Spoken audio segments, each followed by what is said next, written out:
Hello friend, hi, this is your guide. Today we are going to discuss about this ICE Toppers Magazine Pre-Charge 2020 Current Affairs Series ICE Prelims 2020. सो ये हमने discuss कर रहे थे, हमारा first part आया था इसी चैनल पर, उसका प्लेलिस्ट बना है।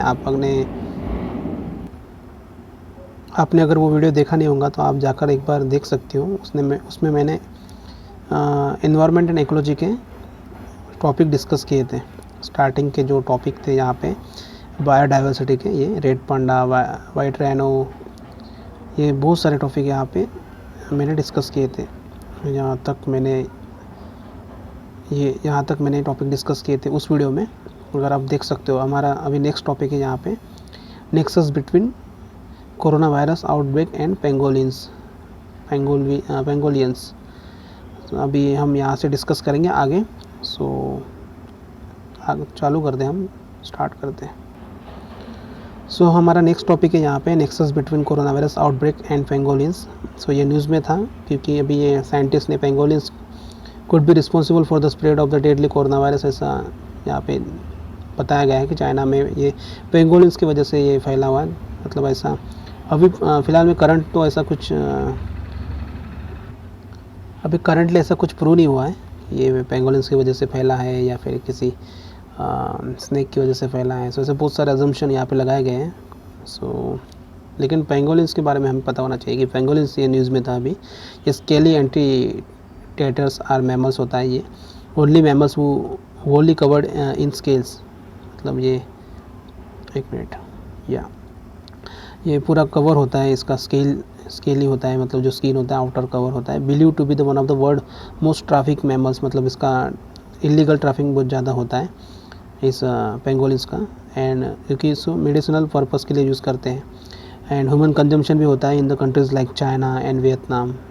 यहाँ पे उन्हें कंज्यूम भी करा जाते हैं एज अ फूड आइटम करके ऐसा।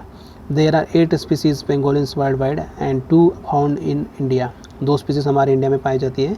दे आर द चाइनीज़ पेंगोलिन्स, इसका साइंटिफिक नाम दिया है यहाँ पे, पढ़ लेना। Mostly found in the north east India and the Indian pangolin, उसका भी साइंटिफिक नाम दिया है यहाँ पे। ये साइंटिफिक नेम उतना इंपॉर्टेंट नहीं रहता है, बट आप एक बार पॉज करके पढ़ लेना। प्रोटेक्शन स्टेटस क्या है, IUCN में यहाँ पे दिया है क्रिटिकली एंडेंजर दिया है Chinese and Sunda pangolins in the IUCN red list में। और इंडियन पेंगोलियंस का यहाँ पे ये दिया है एंडेंजर कैटेगरी में दिया है IUCN red list. It is placed in the schedule 1 of the under the wildlife protection act 1972। Pangolins are the listed in the appendix 1 of CITES convention on international trade in endanger species of the wild and flora and fauna. Key fact दिया है यहाँ पे, world pangolin day celebrate किया जाता है 3rd Saturday in the every year, फरवरी में इसमें मनाया जाता है। उसके बाद में यहाँ पे आप देख सकते हो ये लक्ष्य 25 डेज़ का इसका फ्री दिया है यहाँ पे इन्होंने। ये MCQs और फ्लैश कार्ड्स वगैरह अवेलेबल रहते हैं, आप एक बार जाकर विजिट कर सकते हो istoppers.com पे। बहुत अच्छी मैगज़ीन है, मुझे पर्सनली बहुत अच्छा लगा इनकी वेबसाइट, और I personally recommended this magazine. मतलब ज़्यादा करके कोई यूज़ नहीं करता है, बट जो आपको सूटेबल लगता है सो आपको यूज़ करना चाहिए, ऐसा मेरा फ़िलोसॉफी, ऐसे मेरी आइडियोलॉजी है। प्री हिस्टोरिक वोलेमी पाइन ट्री के बारे में अभी ये न्यूज़ में था। सो ये क्यों न्यूज़ में था, क्योंकि ancient grove of the pine tree has been saved from the Australia bush fire. So ये अभी ऑस्ट्रेलिया में जो आग लगी थी वहाँ पे इसे बचाया गया, प्री हिस्टोरिक वोलेमिट पाइन ट्री को। इसके बारे में पढ़ते हैं। वोलेमी पाइन ग्रू ये एग्जिस्ट करता है in the location within the 5000 square kilometre of the Wollemi national park north west of the Sydney. इसका लोकेशन भी यहाँ पे दिया है, ये मैप में आप देख सकते हो ऑस्ट्रेलिया में कहाँ पे है Wollemi national park. The oldest fossils of the rare pine species date back 90 million years and the pines are thought to be existed during the Jurassic period के टाइम पे था। The Wollemi national park is the only place in the world where this trees are found. मतलब वहाँ only वोलेमी national park में ये trees मिलते हैं, ये पेड़ मिलते हैं। सो ये ध्यान में रखना, अगर आपको पूछा जाए ये ऑस्ट्रेलिया वोलेमी पाइन्स वगैरह कहाँ पे होता है, सो आप अगर न्यूज़ आपको प्रीलिम्स में पूछा जाएगा ये मैच द पेयर या फिर सेंटेंस फॉर्मेट में। ब्लैक रेड स्टार्ट हमारा नेक्स्ट टॉपिक है। It is the small robin size bird 14 to 15 centimetre, breed across the Himalayan range में पाए जाते हैं। डिस्ट्रीब्यूशन इसका है Europe, Asia, in the portion of the Africa, breed in the high altitude areas of Kashmir, Ladakh, Tibet, central Himalayan region. The bird has 2 races, इसकी 2 प्रजाति हैं। P. phoenicoridates in the western Himalayas and P. ruffiventris in the central and the eastern Himalayas. The primary difference between them that the male of the former has grown grey crown, nape and a lower back, while the latter ones are much darker. Conservation status क्या है इसका, ये important है। IUCN red list में इसका status है, list concern and wild life protection act 1972 में schedule 4 में आता है। ये करिसा कोपल्ली ये न्यूज़ में था अभी, क्योंकि ये मल्टी यूटिलिटी वाइल्ड बेरी है। Carissa carandas has unknown wild cousin in Assam. Carissa kopilii, a new study has revealed. Carissa kopilii के बारे में यहाँ पे दिया है। Carissa kopilii berry has been found from the Assam, also known as a Karja Tenga. It has been used as a traditional herbal medicine for a number of ailments such as diarrhea, anemia, constipation. इसके लिए ये use किया जाता है, diarrhoea, anaemia और constipation के लिए एक हर्बल मेडिसिन की तरह यूज़ करते हैं। करिसा कोपिल्ली ये एक यहाँ पे ट्रेडिशनल मेडिसिन की तरह इस ट्री को यूज़ करते हैं, ये स्पीसीज़ को। उसके बाद में हम यहाँ पे ये the leaves has been used as a fodder for silkworm, while a paste of its pounded roots serve as a fly repellent. इसका पेस्ट भी बनाते हैं और इसके जो पत्ते होते हैं उसका भी बहुत यूज़ करते हैं यहाँ पे करिसा कोपल्ली का। Carissa kopilii has a white flowers, इसे वाइट फ्लावर आते हैं from the August and October month में, and fruits from the November and January. Threats क्या है इसे, मतलब ये अभी विलुप्त हो रहे हैं, सो किससे बचाया जा रहा है इसे। अनलाइक अबंडेंट करिसा कैरेंडस और karonda in the Hindi, Carissa kopilii is threaten by the very river, it is name after the Kopili in Assam. Reason क्या है, hydroelectric project on the river water turn acidic because of the coal mining in the Meghalaya. अभी coal mining fact वहाँ पे urbanisation हो रहा है, उसकी वजह से ये थ्रेड्स में है। की फैक्ट क्या है, Carissa carandas was among the several thorny plants है ये। The British had grown 140 years ago from 1100 miles barrier apparently to enforce taxes and stop the smuggling of the salt. House sparrow के बारे में यहाँ पे topic है हमारा next, जिसे हम चिड़िया बोलते हैं। So since 2010 every year 20 March को वर्ल्ड स्पैरो डे सेलिब्रेट करते हैं to raise the awareness about the bird. The initiative was started by the nature for ever society of India. इन्होंने ये स्टार्ट किया था, इनिशिएटिव किया था nature for ever society India. House sparrow के बारे में पढ़ते हैं। इन इंडिया हाउस स्पैरो, इसका साइंटिफिक नेम है Passer domesticus, is found through out the country up to the Assam valley and the lower part of the Assam hill. Towards the eastern Himalaya, the species is replaced by the Eurasian tree sparrow. It is a state bird of the Bihar and Delhi. Bihar and Delhi का ये state bird है, ध्यान में रखना। IUCN state ये list concern में आता है हाउस स्पैरो। इसके बाद में हम यहाँ पे नेक्स्ट टॉपिक है हमारा हनीगुया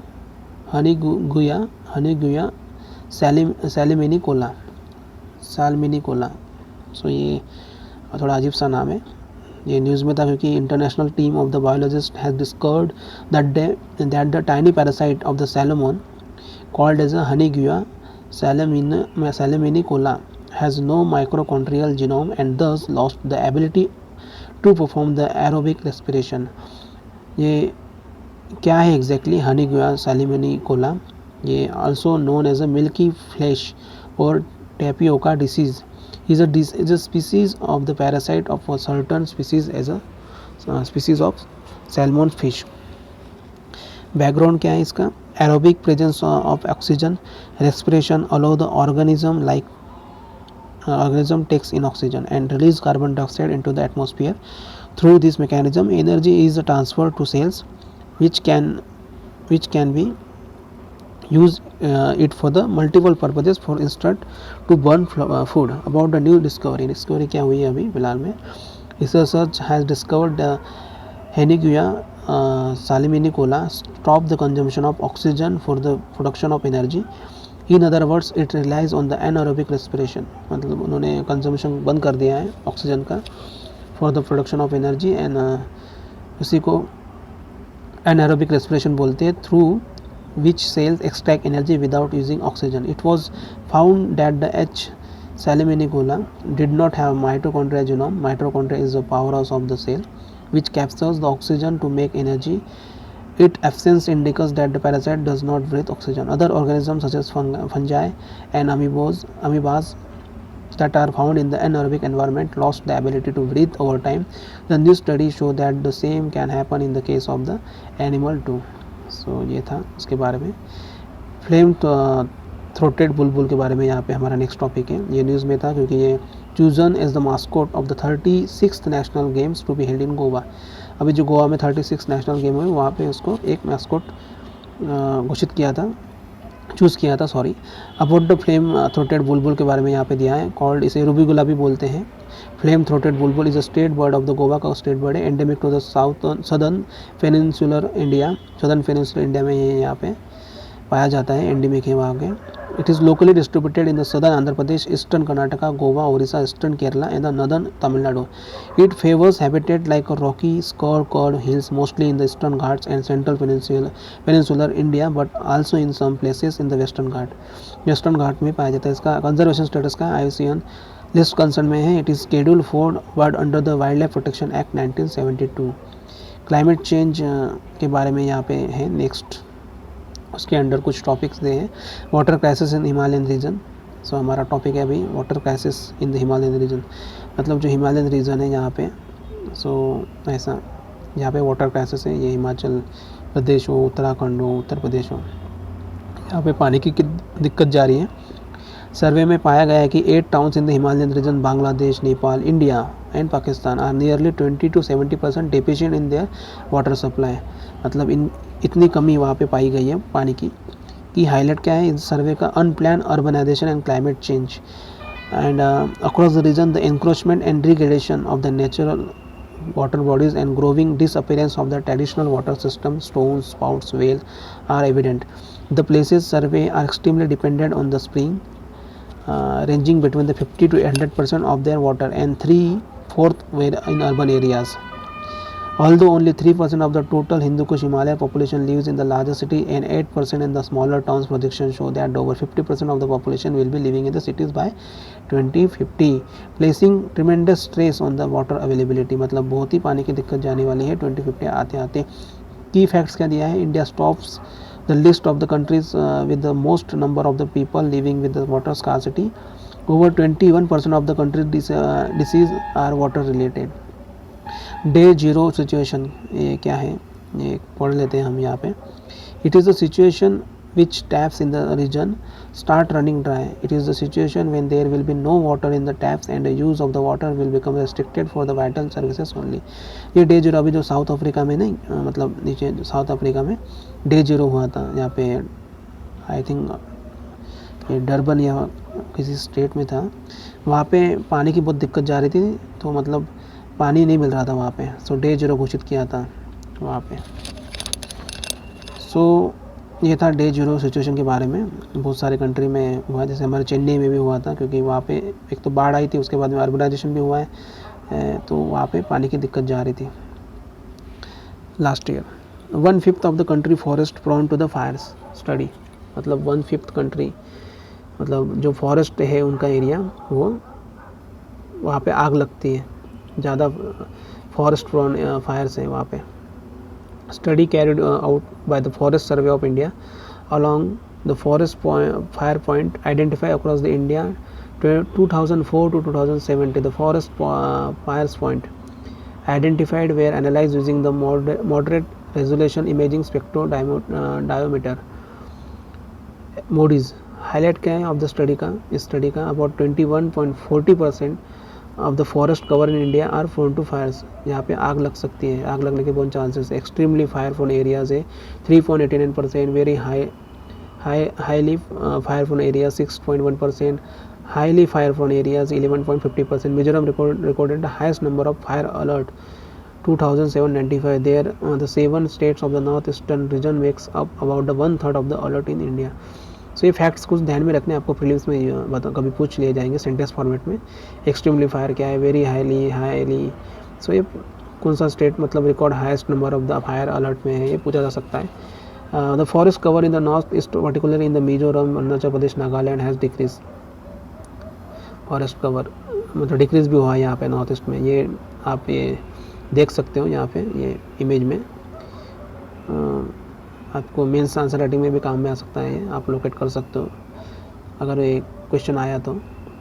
central Indian state also recorded the highest number of the forest fire alert with the Madhya Pradesh accounting for the highest alert followed by the Maharashtra. Reason for the fire, क्या reason है? One of the major reason for the fire forest north east is slash and burn cultivation. ये कुछ मतलब technique है जो हम जो लोग मतलब ये खेती में प्रोडक्शन करते हैं फूड की, तो slash and burn cultivation commonly called jhum और झूम कल्टिवेशन में इसे बोलते हैं। In case the natural reason the scientist pointed to the thunderstorm as the most likely, ये कॉज हो सकता है, थंडरस्टॉर्म की वजह से आग लग सकती है। की fact, Moody's is a payload imaging sensor that was launched into the Earth orbit by the NASA 1919 on board the Terra satellite in 2002 on board the Aqua satellite. Forest Survey of India के बारे में पढ़ते हैं। National organisation under the union ministry of environment and forest established in 1981 को establish किया था। Ministry of environment and forest के under आता है। हेडक्वार्टर कहाँ पे? देहरादून उत्तराखंड में है। It is the successor of the pre investment survey of forest resources PISFR, a project initiated by the 1965 by the government of India with the sponsorship of the Food and Agriculture Organization FAO and the United Nations Development Program UNDP का ये sponsor किया था यहाँ पे UNDP and FAO ने। The main objective of the forest survey of India का क्या है? To prepare the state forest binary report, मतलब ये बाइनरी रिपोर्ट निकालता है, प्रिपेयर करता है, और ये बहुत इंपॉर्टेंट होती है ये रिपोर्ट। और to prepare the thematic maps 1 to 50,000 scales using the aerial photographs to conduct training and of the forest personnel की ट्रेनिंग भी कंडक्ट करते हैं। उसके बाद में यहाँ पे ये नेक्स्ट टॉपिक है हमारा हाई ग्लोबल एवरेज टेम्परेचर के बारे में बताया, क्योंकि ये न्यूज़ में था। Global average temperature on the land and the sea December 2019 वे द सेकंड हाईएस्ट रिकॉर्ड किया था यहाँ पे in the month of December since 1880 के बाद में। The US national ocean and the atmospheric administration इन्होंने बताया यहाँ पे। हाईलाइट्स क्या है स्टडी का? The average temperature across the earth's land and ocean surface in 2020 ये 0.95 डिग्री सेल्सियस अबो था द 20th सेंचुरी एवरेज, यहाँ पे बताया है। 2019 में ये सेकंड वार्मेस्ट ईयर था in the 140 years record. 140 years का जो रिकॉर्ड है उसके हिसाब से ये सेकंड वार्मेस्ट ईयर था। The average global temperature has Ryzen by about 1.1 degree Celsius since the pre industrial area. There were no land areas on the earth that were experienced record the cold temperature in 2019. The record high annual temperature were measured in the part of the North and South Atlantic Ocean, the Western Indian Ocean, Northern Western and the Southern Pacific Ocean. On the current path of the carbon dioxide emission, the earth is heading towards the temperature increases by 3 to 5 degrees Celsius by the end of the century. So ये temperature बढ़ता ही जा रहा है, उसके बारे में यहाँ पे दिया है, कंसर्न्स दिए हैं। Glacier in Sikkim melting at a faster pace. Sikkim में जो ग्लेशियर्स वगैरह हैं वो मेल्ट हो रहे हैं फास्टर, बहुत जल्दी।